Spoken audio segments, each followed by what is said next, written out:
Regresamos al programa, pido la palabra del Canal Congreso.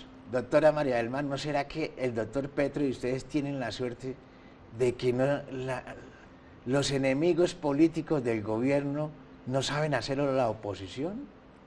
No, yo creo que de hecho hemos tenido una buena oposición, además a la cual se le han dado un montón de garantías. En la Cámara a veces, digamos, puede sonar hasta injusto, porque nosotros vemos a la oposición hablando 10, 15 veces, nosotros intentamos pues ser como muy austeros con la palabra para que las conversaciones y las discusiones puedan avanzar rápidamente. Y esto ha permitido que en estos 100 días pues podamos pasar reformas tan importantes y tan complejas. Se han pasado el presupuesto nacional de regalías, el presupuesto general de la nación, la ley de paz total, como ya lo hablamos, la reforma tributaria. Entonces sí ha sido, digamos, unos 100 días por lo menos para el Congreso bastante ajetreadas, y lo mismo creo que para el gobierno nacional. El gobierno nacional, la oposición se ha centrado fundamentalmente en la inflación y el aumento del dólar. Eso es lo que se ha aumentado, y los gremios económicos, los más fuertes de este país, obviamente están en contra del gobierno, y los medios de comunicación, los grandes medios de comunicación, en contra del gobierno. Y el gobierno ha tenido la dificultad de no saber comunicar. Es decir, estos 100 días del gobierno han sido fatales en la comunicación política, y la comunicación política no es solo tener periodistas, sino saber comunicar, porque uno tiene que saber comunicar oportunamente. Parece que el gobierno ya corrigió eso y puso solamente a un vocero, que es el ministro del Interior. Pero, ¿qué tiene que decir usted frente al tema, y qué va a hacer el gobierno frente al tema grave, que es el tema de la inflación, que es un tema mundial, y frente al tema de la subida del dólar? Pues yo no diría que la comunicación del gobierno ha sido fatal. Sí creo que ha habido como una falta, o sea, creo que se puede mejorar la comunicación, y para eso entra Alfonso Prada.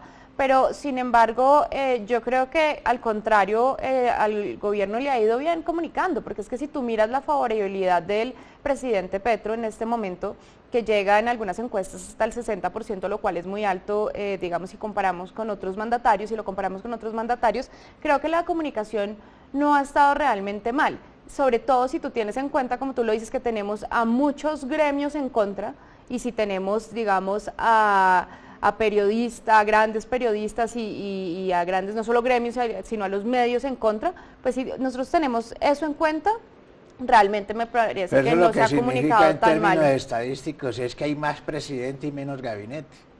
No, yo sí creo que ha habido un buen gabinete. Pienso que el ministro Campo y Luis Carlos Reyes de la DIAN han sabido enfrentar un tema muy difícil como una reforma tributaria muy bien en medios. Creo que, digamos, en ese sentido las cosas han ido bien. ¿Qué va a hacer el gobierno frente al tema grave, que es el tema de la inflación, que se traduce fundamentalmente en la subida de los alimentos? La gente sufre el tema fundamentalmente todos los días, porque uno va a comprar una papa y un plátano y cada vez es más cara. Pues yo creo que el tema de la subida de los precios de los alimentos tiene que ver primero con un contexto internacional. O sea, la inflación no solo está cara en Colombia, sino que tú hablas con personas que viven en Estados Unidos y en este momento están pagando hasta el doble de arriendo, igual que en Colombia el mercado les está costando el doble. Y esto tiene que ver, digamos, como te digo, con el contexto internacional, pero también tiene que ver con un problema nacional, y es el fondo de los precios del combustible. ¿Qué ha pasado con este fondo? Cuando el gobierno llegó, encontró un déficit de 40 billones de pesos. Este fondo se creó para que cuando las vacas, cuando el precio estuviera, digamos, bajo, pudiéramos ahorrar, y cuando estuviera alto pudiéramos subsidiar el precio del combustible. Pero en este momento el galón de combustible en Colombia está a 9.000 pesos, ¿sí? Pero en otros países de la región, en Chile, están a 35.000 pesos. Si le suben el precio de la gasolina, pues va a subir más los precios de los alimentos.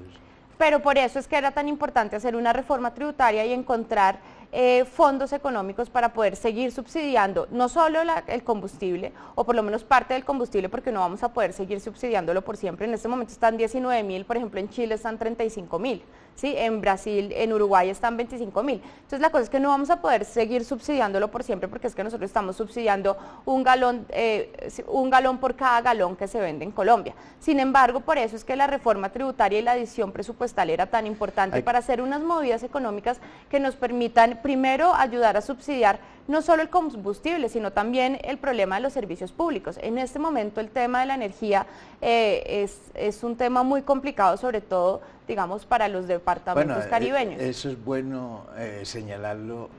En los 100 días de gobierno, al menos la tendencia alcista de los precios de la energía se logró detener y disminuir algo. Esa es una buena noticia para Colombia y sobre todo para la costa atlántica. Pero sigamos con los precios de la gasolina. Mire, en Colombia es donde más se produce base y cocaína. Y la base de coca se produce fundamentalmente con gasolina. O sea que al estar un fondo subsidiando la gasolina, está subsidiando la producción de coca. ¿No le parece? Sí, y digamos que esta es una de las razones por las cuales se ha cuestionado muchísimo el fondo. De hecho también el gobierno lo ha cuestionado, pero tenemos un problema y es que tampoco podemos dejar de subsidiar la gasolina, porque en ese momento, como usted lo dijo antes, los precios de los alimentos subirían muchísimo. Ya tenemos un país donde la logística es bastante costosa.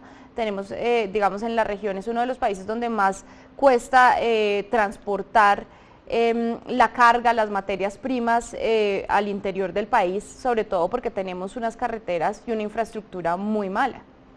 Sí, es la ausencia de los trenes. Pero el tiempo en televisión es corto.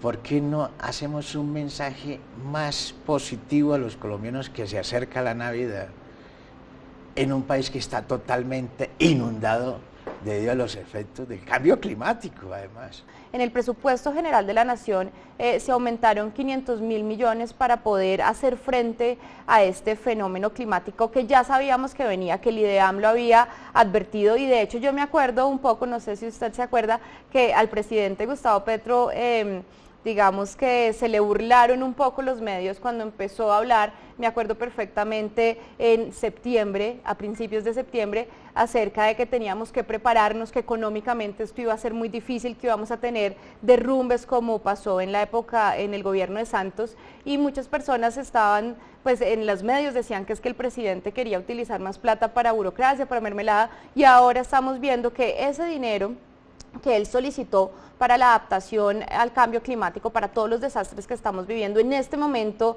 es supremamente necesaria e incluso se puede quedar corto.